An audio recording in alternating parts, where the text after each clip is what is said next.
Okay sir, ఇప్పుడు అలానే చూసుకుంటే యూట్యూబర్ పరేషన్ బాయ్స్ ఉన్నారు కదా, సో ఈయన ఇన్వాల్వ్మెంట్ కూడా ఉంది దీంట్లో అని కూడా చెప్తున్నారు. సో ఏం చెప్తారు సార్?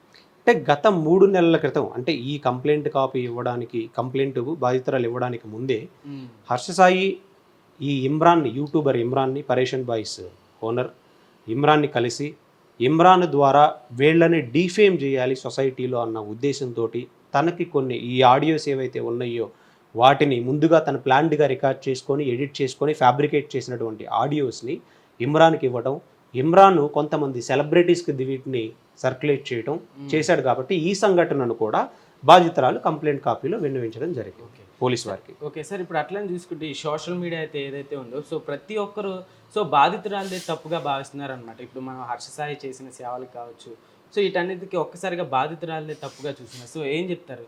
బాధితురాలు తప్పు అని నిర్ణయించడానికి కేవలం ఈ ఆడియోస్ని బేస్ చేసుకుని ఎవరు జడ్జి చేయలేరండి.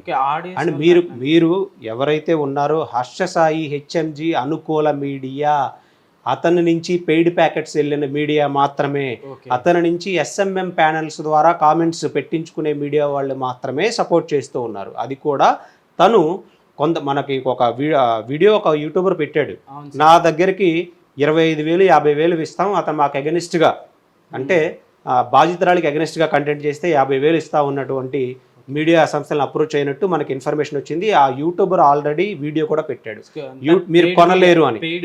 పెయిడ్ మీడియా కాదండి, పెయిడ్ ఇన్ఫ్లుయెన్సర్స్ ఎవరైతే ఉన్నారో కొంతమంది సోషల్ మీడియాలో, నాట్ డిజిటల్ మీడియా కాదు, సోషల్ మీడియాలో ఎవరైతే పెయిడ్ ఆర్టిస్టులు ఉన్నారో ఆ పెయిడ్ ఆర్టిస్టులకు డబ్బులు ఇచ్చి కేవలం దీన్ని ప్రచారం చేయిస్తున్నాడు, ఎక్కడో దేశాలదులు పెట్టి దాక్కొని.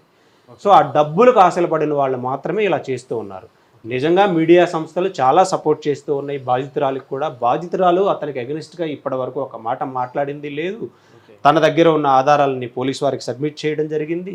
సో పోలీసులు వాళ్ళు చేసే పని వాళ్ళు చేస్తూ ఉన్నారు. ఓకే సార్, అయితే ఇప్పుడు బాధితురాలు సో ఎలాంటి న్యాయం కావాలని కోరుకుంటుంది సార్? బాధితురాలకి ఎలాంటి న్యాయం అంటే చట్ట పరిధిలో తనకి ఏ శిక్ష పడుతుందో ఆ శిక్ష పడాలని బాధితురాలు కోరుకుంటుంది. Okay sir, thank you. Yeah, thank you so much.